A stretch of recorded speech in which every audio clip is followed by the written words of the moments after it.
Est-ce que vous saviez qu'en France, actuellement, il y a 2 étoiles artificielles qui sont en train d'être fabriquées dans des laboratoires géants? Alors ça date pas d'hier, mais c'est un truc absolument incroyable. Je pense que vous allez adorer. Alors ça se passe plus précisément dans le sud de la France. C'est dans des laboratoires expérimentaux de physique nucléaire. C'est le projet le plus coûteux et le plus ambitieux que l'histoire ait porté au niveau des sciences. L'Union européenne, l'Inde, la Russie, la Chine, la Corée du Sud, le Japon, les États-Unis et la Suisse participent tous au projet financièrement. Chaque pays, en fait, doit envoyer des pièces pour concevoir ce système que je vais vous expliquer. Oui, parce qu'il y a un intérêt derrière ça. Vous imaginez, on va pas s'amuser à construire des machines capables de reproduire le fonctionnement d'une étoile juste pour le fun, vous voyez? C'est vraiment un projet qui demande des milliards et des milliards d'euros. Et un seul pays ne peut pas supporter une telle charge. Mais les pays qui se sont unis pour fabriquer ce laboratoire dans le sud de la France, ces pays qui participent, ils envoient leurs meilleurs physiciens et ingénieurs pour participer au projet. Donc le projet s'appelle ITER, ce qui signifie International Thermonuclear Experimental Reactor. C'est le nom de ce projet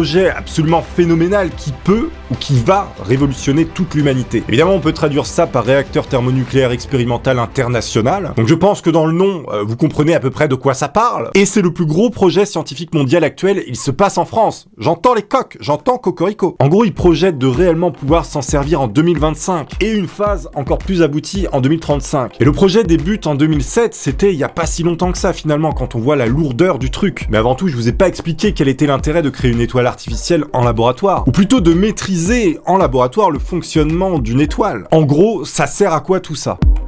Vous connaissez tous nos bonnes vieilles centrales nucléaires qui produisent notre sainte électricité. Les plus chanceux d'entre vous habiteront à côté d'une d'elles. Je sais pas si on peut parler de chance. Donc ces centrales nucléaires fonctionnent grâce à l'uranium qu'on a extrait de la Terre puis traité après, afin de fabriquer de l'électricité. Donc actuellement, c'est la fission nucléaire qui fait fonctionner nos centrales. C'est-à-dire on doit casser les atomes pour récupérer de l'énergie sous forme de chaleur qui va chauffer de l'eau, qui va faire tourner des turbines qui vont produire l'électricité. D'ailleurs, il me semble que Dr Nozman a fait une vidéo récemment sur le sujet. Le fonctionnement théorique d'une centrale nucléaire actuelle n'est pas si compliqué. On récupère l'uranium dans la Terre, on le traite, on le met dans la centrale, on lui fait subir quelques chocs, il va se créer une réaction en chaîne de fission, une réaction contrôlée évidemment. Si c'est une réaction incontrôlée, là on parle de bombe atomique. Parce que toute l'énergie va se libérer d'un coup et c'est ce qui crée une bombe. Mais dans une centrale, c'est maîtrisé, c'est pour ça que ça explose pas. Heureusement d'ailleurs. Donc cet uranium qui chauffe l'eau, l'eau se transforme en vapeur, fait tourner des turbines, électricité, ordinateur, Fortnite. On va pas entrer dans les détails ultra techniques de la fission nucléaire, c'est pas le but de la vidéo. Pour ça, je vous renvoie évidemment vers d'autres vidéos qui en parlent très bien. Moi, je suis là pour vous parler justement de ce qui va peut-être remplacer cette technologie qui est quand même hyper dangereuse et extrêmement coûteuse. Bon, la nouvelle technologie est extrêmement coûteuse aussi, mais bon, tout a un prix. Donc voilà, en gros, ce qu'il faut retenir, c'est qu'actuellement, on utilise la fission. On casse des atomes d'uranium pour en extraire l'énergie. Mais maintenant, ce qu'on veut faire, c'est tout le contraire, c'est de la fusion. C'est-à-dire, on veut coller 2 atomes et ça va aussi créer de l'énergie. Et c'est exactement ce qui se passe dans les étoiles. Notre Soleil fait fusionner constamment des atomes d'hydrogène, ce qui crée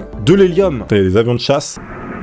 Nous, notre but maintenant, c'est plus de faire de la fission avec de l'uranium, c'est-à-dire on veut vraiment fabriquer une étoile en laboratoire. Et donc après, on récupère cette chaleur issue de la fusion et non plus de la fission comme nos centrales actuelles, pour faire chauffer de l'eau, etc. Même technique, tourner des turbines, électricité, et tout le monde est content. Il y a énormément d'avantages à cette technique, mais aussi beaucoup de difficultés. Donc voilà, le but d'ITER, c'est vraiment de créer le même fonctionnement qu'une étoile, mais dans une chambre toroïdale isolée. Alors toroïdale, c'est comme un tor, c'est-à-dire un donut, c'est ça un tor en fait. Je vais vous expliquer un peu le fonctionnement, c'est extrêmement badass. Je pense que c'est difficile de faire plus badass en termes de sujet scientifique. Il faut savoir que le projet commence déjà en 1988, il est au stade embryonnaire, avec la perestroïka qui sont les réformes sociales de l'URSS, je vous épargne les détails, mais c'est bien l'URSS en fait qui a lancé ce projet qui s'il aboutit changera complètement la face du monde. Ah, la mère patrie, elle respawn toujours à un moment donné dans l'histoire pour nous mettre une petite tape derrière la nuque, et ça fait plaisir. Non, peut-être pas quand même. Le rendement d'ITER, c'est ça à peu près, on injecte 1, on récupère 10. On multiplie donc par 10 l'énergie injectée et qui va être créée après grâce à la fusion. Donc c'est quand même assez rentable, un petit x10. Attendez, on se croirait au casino là, ça va pas du tout.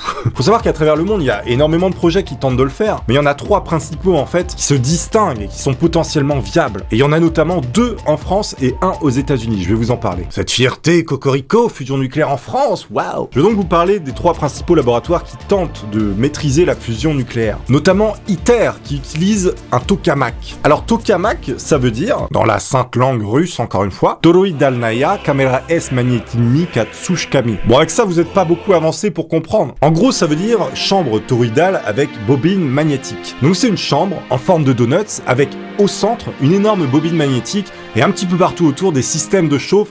Je vais vous expliquer, c'est absolument incroyable. C'est extrêmement important de comprendre que ce système, il fonctionne pas avec de l'uranium comme nos anciennes centrales. La fusion nucléaire, en fait, elle se fait à partir de deutérium et de tritium. Ce sont en fait des isotopes, des dérivés de l'hydrogène. Hydrogène extrêmement répandu. Et devinez où sont disponibles ces deux éléments, en quantité quasiment illimitée, dans l'eau de mer. Donc comme je vous l'ai dit, on a un stock presque infini de deutérium et de tritium, qui sont des dérivés de l'hydrogène. On appelle ça des isotopes. La fusion nucléaire qu'on est en train de développer dans ces laboratoires, elle est quasiment propre. C'est-à-dire, il n'y a pas de déchets à la fin, ou presque pas. Par exemple, dans nos centrales actuelles, tout l'uranium qui va rester, ça va être des polluants énormes sur des millions d'années, sans compter toutes les infrastructures, etc. Dans un réacteur à fusion nucléaire, il y aura éventuellement que les parois du réacteur et quelques éléments autour qui seront légèrement radioactifs, et au bout d'une centaine d'années, ils seront même plus radioactifs. Tandis que dans nos centrales, les déchets, ils vont durer des millions d'années. Je vous disais qu'on allait recréer un soleil en laboratoire, mais en fait, on va même mieux faire. Il sera 10 fois plus chaud que l'original, c'est-à-dire à environ 150 millions de degrés. Donc comme je vous expliquais, en fait, il existe plusieurs chemins pour arriver à la fusion. Et donc, il y a 3 techniques réelles qui surpassent toutes les autres, dont 2 en France, vous le savez. Cocorico, je suis extrêmement fier de ça d'ailleurs. Pour moi, c'est un des trucs les plus badass niveau science que j'ai jamais entendu. On est sur des trucs absolument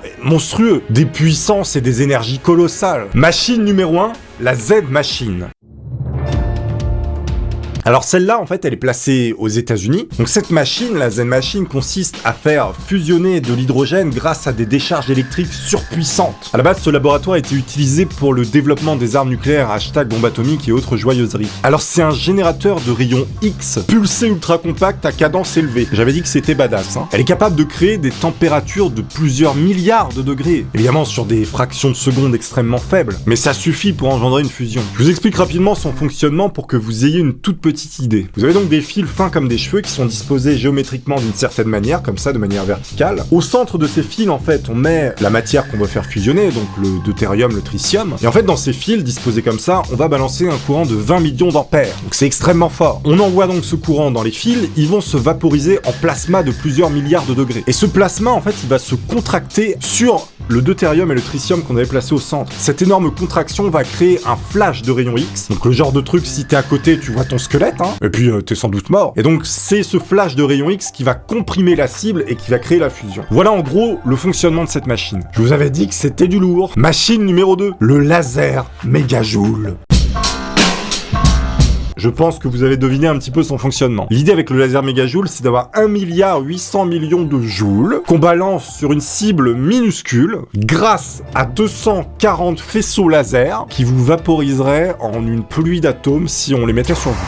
La cible, encore une fois, sur laquelle on va balancer les lasers, elle est composée de deutérium et de tritium. Vous savez, l'isotope de l'hydrogène qu'on trouve en quantité infinie dans la mer. Ce laser mégajoule, par contre, il est en France, mais il sert également au développement des armes nucléaires. Donc là, c'est des laboratoires, en fait, qui sont utilisés également pour la science qui veut maîtriser un petit peu la fusion. Mais à la base, c'était vraiment pour développer les bombes atomiques et tout ça. Donc le laser mégajoule, en fait, tout ça se passe dans une énorme sphère en métal qui pèse 140 000 kilos. Vous savez, moi, ça me fait penser un petit peu dans Spider-Man à un moment donné. Je crois qu'Octopus, ou je sais plus s'il s'appelle comme ça, il crée un soleil artificiel. Et bah, c'est exactement la même chose. Bon, là, c'est carrément romancé. On n'aura pas un soleil comme ça. Et donc, le troisième que je vous ai parlé au début, qui s'appelle ITER, est également en France, dans le sud. Alors, faut savoir que dans le Donuts, il y a un vide total, enfin, du moins, un vide théorique total. Et donc, le principe, c'est de créer un champ électromagnétique dans cette chambre à vide. De faire chauffer ensuite le tout à des millions de degrés avec une résistance qui est placée en son centre, plus des systèmes micro-ondes absolument énormes